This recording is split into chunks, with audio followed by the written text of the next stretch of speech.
karena punya usaha gitu kan. Terus menikah lagi, ditinggal istrinya yang pertama padahal sudah berjuang sejak miskin gitu. Masih ingat cerita itu ya adik-adik ya? Nah dulu ya mohon maaf ini bukan berarti kita merendahkan, bukan ya. Nanti apa namanya, kita itu membicara kode apa Ustazah, bukan kode.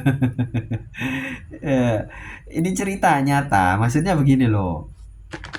Nah, tadi Ustadz itu mau cerita bahwa dulu kan kita tahu ya, Sayyidah Fatimah radhiyallahu anha dan Sayyidina Ali itu kan pasangan yang romantis. Sebetulnya romantis ya.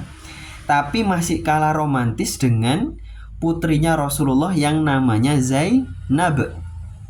Adik-adik, coba masih ingat gak ceritanya Sayyidah Zainab yang suaminya namanya Abul As?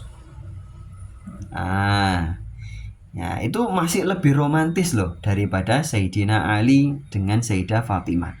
Tapi bukan berarti kita merendahkan uh, beliau, bukan. Sama kayak dulu ada loh sahabat Nabi yang di dalam Al-Quran itu dicatat ya ada, tapi tidak disebutkan namanya.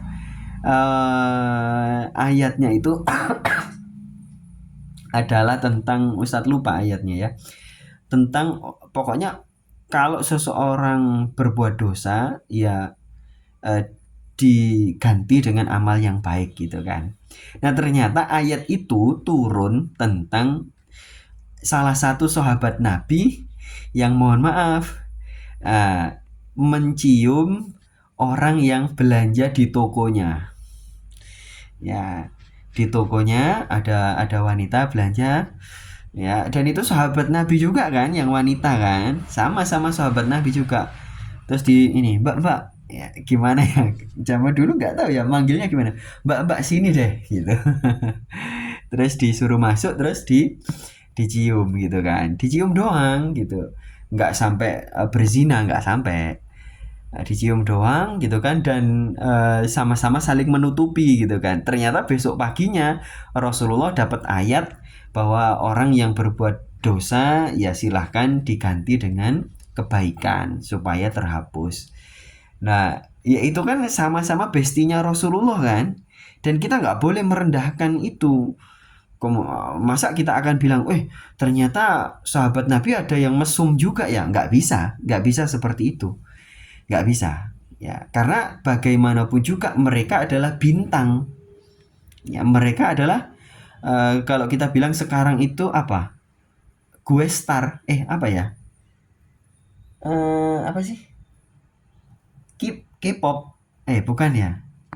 Bukan K-pop ya, apa? Pokoknya mereka para sahabat Nabi itu adalah orang-orang yang idola banget gitu loh. Tapi seidola-idola apapun mereka, mereka tetap punya salah. Mereka tetap ya ada nggak sempurnanya. Apalagi adik-adik, tadi kan Ustadz bilang ya, kajian kita malam hari ini adalah terkait dengan kehidupan kita sehari-hari. Nah Ustadzah Humairah masih ada nggak di sini? Nih kalau nggak ada, mana Ustadzah Humairah? Oh ada ya, Ustadzah Humairah misalnya. Kan adik-adik semuanya kan mengagumi semua kan para santri Darussalam. Ustadzah Humairah itu baik, Ustadzah Humairah itu humble, suka kirim hadiah, terus apalagi pinter, solihah gitu ya.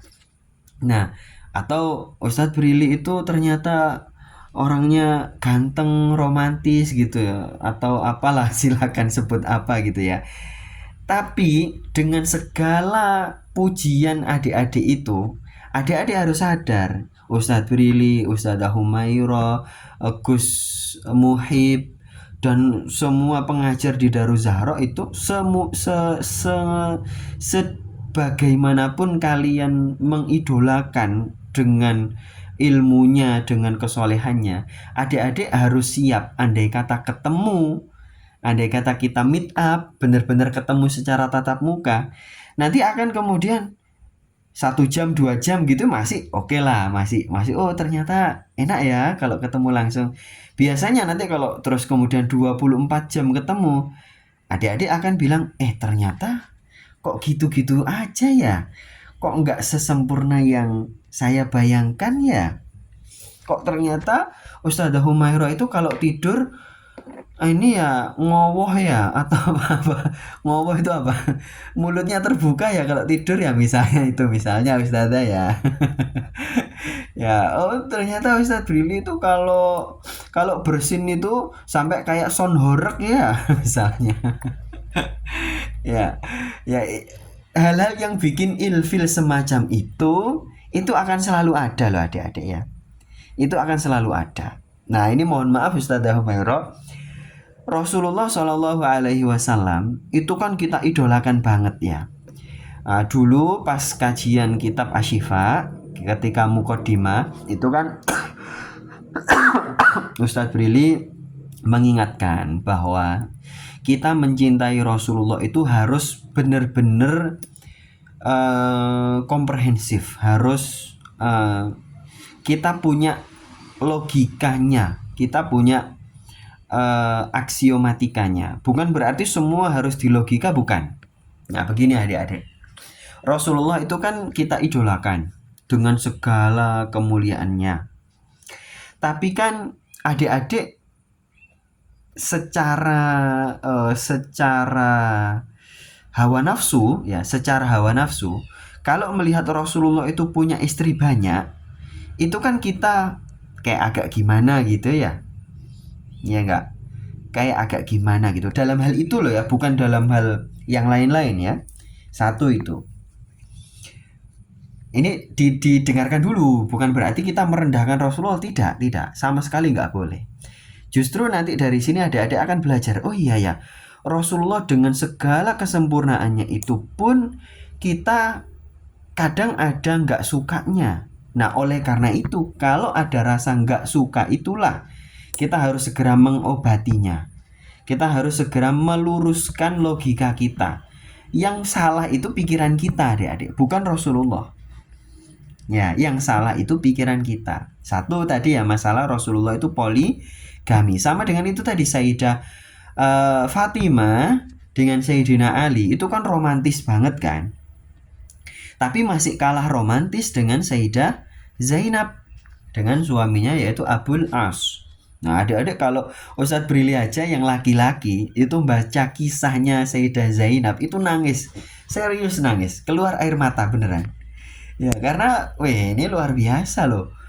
Itu kalau zaman sekarang nggak ada. Sama kayak adik-adik nonton nggak di medsos itu beberapa waktu ini kan lagi rame itu kan pertanyaan, adik-adik coba dipersiapkan telinganya. Ummu Ruqayyah juga. Nah ini kan sudah ibu-ibu kan. Ummu Ruqayyah mau nggak mendonorkan ginjalnya untuk suaminya kalau misalnya suatu saat suaminya sakit? Kalau mau kasih love. Coba yang mau kasih love, yang mau kasih love, yang nggak mau silahkan kirim ketawa atau apa, silahkan. Coba Ustadz pengen tahu responnya apa. Mau nggak Ustazah Humaira? Coba. Oh, Ukhti Febiola, Masya Allah bagus. Ukhti Wirda, Ukhti Banat Sail. Siapa lagi yang masih naik? Ukhti Rin, Ukhti Melawati, Evita, Ukhti Sri, Ukhti siapa lagi, Konita. Nah, lah Ukhti Konita nggak mau kirim stiker ketawa itu. Ya, itu kan gitu ya, lagi rame di medsos itu. Mau nggak ibu-ibu mendonorkan ginjalnya untuk suaminya? Semuanya jawabnya nggak mau. Ya nggak mau lah, buat apa? Gitu katanya. Nah, yang sebaliknya, yang bapak-bapak ditanya, mau nggak mendonorkan untuk istrinya ginjalnya? Ya mau dong, kan istrinya gitu ya. Ya itu maksudnya begitu. Nah, kembali ke masalah Sayyidah Fatimah dengan Sayyidina Ali. Ketika Sayyidah Fatimah masih hidup saja, itu Sayyidina Ali sempat pernah melamar anaknya Abu Lahab. Ya, sudah mau poligami, sudah melamar, gitu ya, sudah khitbah, ketahuan. Maka Rasulullah karena tahu Sayyidah Fatimah itu sedih, maka Rasulullah melarang. Ya, kalau anakku nggak suka, ya kamu nggak boleh dong menyakiti aku juga. Gitu ya. Ya sebagai seorang bapak lah ya, keren banget itu. Ya. Nah, kan itu ya. Tapi kan kita bukan berarti kemudian ternyata Sayyidina Ali juga gitu ya, berarti beliau itu nggak usah kita ikutin. Nggak gitu, itu salah. Yang nggak kita ikutin adalah dalam hal itu saja. Ya, dalam hal itu saja. Toh kalau ada muslim lain yang cocok dengan poligami, ya silakan ikut Sayyidina Ali. Ya, gitu kan? Nah, karena kita hidup itu selalu berbeda-beda, selalu tidak ideal. Misalnya, misalnya Ustazah Humairah